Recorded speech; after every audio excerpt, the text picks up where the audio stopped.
it is just to blame White House the way they campaigned against Arafat after the failure of Camp David in July 2000, because he had enough guarantees from President Clinton.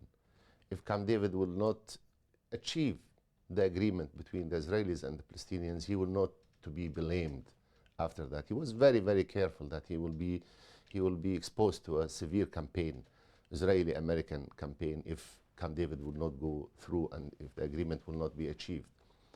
And he knew he will be paying very high personal price. He was hesitating to go to Camp David before he went there.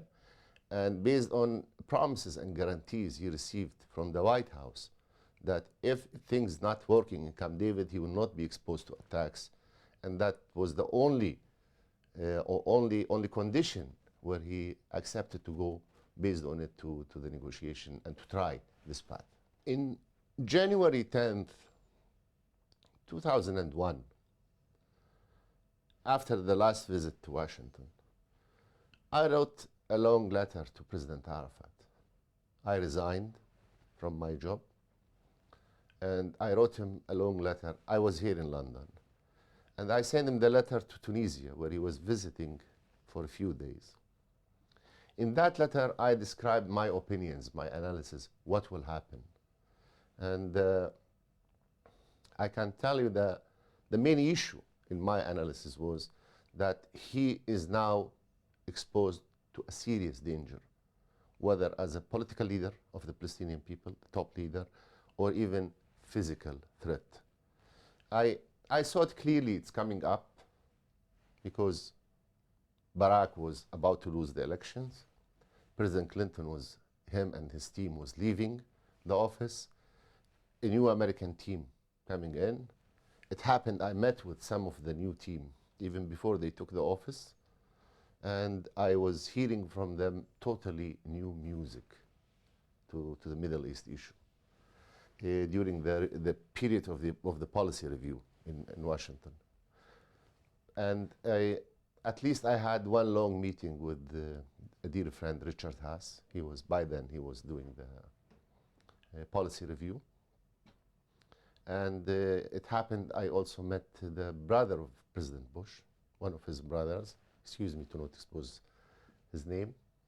And they both told me before the last visit, Arafat's visit to Washington, if President Arafat say yes to President Clinton, then the incoming administration will be committed to the process. But if he will say no, then the new administration will start it all over again from totally new approach and from totally new dimensions. So it was clear that he has nothing there solid on the table where he can say yes, but also the world wasn't prepared to hear no. So when you be in this critical path, you can see this leader that he's stepping more and more to a very tough situation, which became a reality in 2002, 2003, when, especially after Israel elected the new Prime Minister, Ariel Sharon, and it was clear that we are heading to a serious deadlock, which could cause Arafat his political leadership, and it could cause him his life as well. Last time when I saw Sharon, there was an attack in Netanya. It was a big attack, caused some 31 Israeli victims. I was on the way to the meeting, and I thought it is just wise to call it off and go back. I spoke to Omri Sharon, and he told me, no, the Prime Minister waiting for you, keep going. I had almost 5 hours meeting with him. He was avoiding touching on the event. In the last half an hour, I told him, Mr. Prime Minister, we have to find a solution to stop attacks like these, more attacks like these in the future, and more reactions from the Israeli side on the Palestinians. Then he told me, I wasn't willing to discuss this issue with you, but let me tell you, tell your boss, next time, it will be really tough. And I'm not sure there will be, after the next time, there will be any more time. So I'm fed up with this. This should stop. I hold him personally responsible. And I want him, let him do what he likes to do, but I want a responsible prime minister to work with me. Otherwise, there is nothing will move. So for me, this was more than political threat. And especially the tanks were getting closer to Arafat's bedroom. I don't think there was more than 5 meters distance between the tanks and his bedroom. So it was obvious another attack could lead to catastrophe, even a direct physical catastrophe. But it was obvious time is ticking and Arafat's days becoming really short and short. I would say the decision had been made in 2002 to get rid of him, politically and physically. You will hear he wasn't young, he was his mid-70s. In this age, in our areas, you will always have some diseases, some sickness, some symptoms. Nobody can tell you, because like you, I hear lots of rumors that he ate a piece of chocolate, then he vomited, and he did this, and somebody gave him something. Nobody can tell you when it happened, and who did it, and what was the way to do it. But everything tells you those people, when they know the truth, they don't want to speak about it. Those people whom they need to know the truth, they are not requesting the truth. What prevents Mr. Abbas or the Palestinian leadership to recommend officially to publish all the medical reports of Arafat in Bercy Hospital in France? Why it is a national secret for the French sovereignty, for the French government? He's the leader of the Palestinian people. Why it's not the top priority for the Palestinians? At least we request officially.